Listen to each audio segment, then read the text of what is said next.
everyone, my name is Leah. I'm coordinator of one of my favorite spots at Discovery Place Science, Thinkorspace, up on the 3rd floor.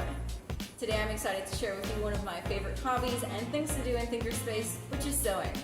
In today's video, I'll be going through how to go about making a sewing project from start to finish using the materials and tools that we have here in Thinkorspace.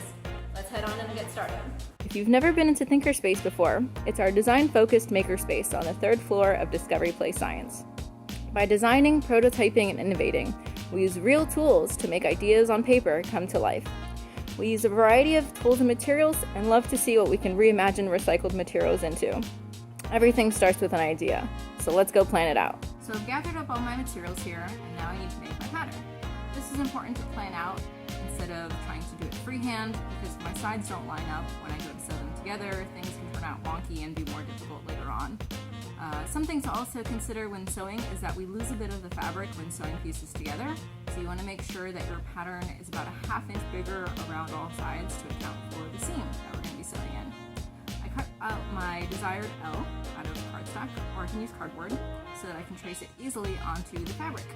I'll need one of each side, so I'll flip it and trace the back out.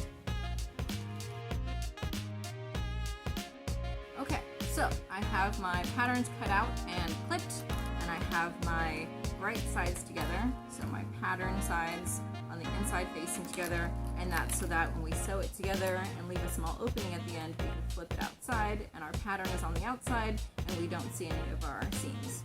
So I'm going to take my one for here, I'm going to take off the one clip at the corner, and put it underneath the foot of my sewing machine, and put that down.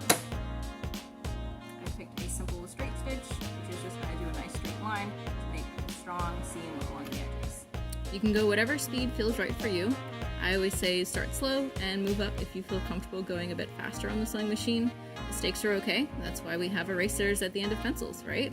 And if I mess up, I can just cut the seam and go back and restitch.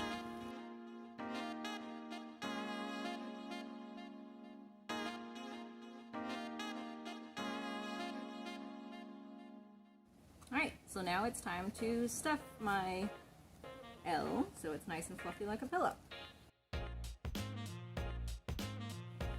Alright, and there we have it. Thanks for joining me today in Thinkorspace. If there are any other make projects or themes that you want to see or learn more about, just comment below. And if you would like to check out our growing collection of stay-at-home science videos and blogs, you can check them out at discoveryplace.org. Until next time!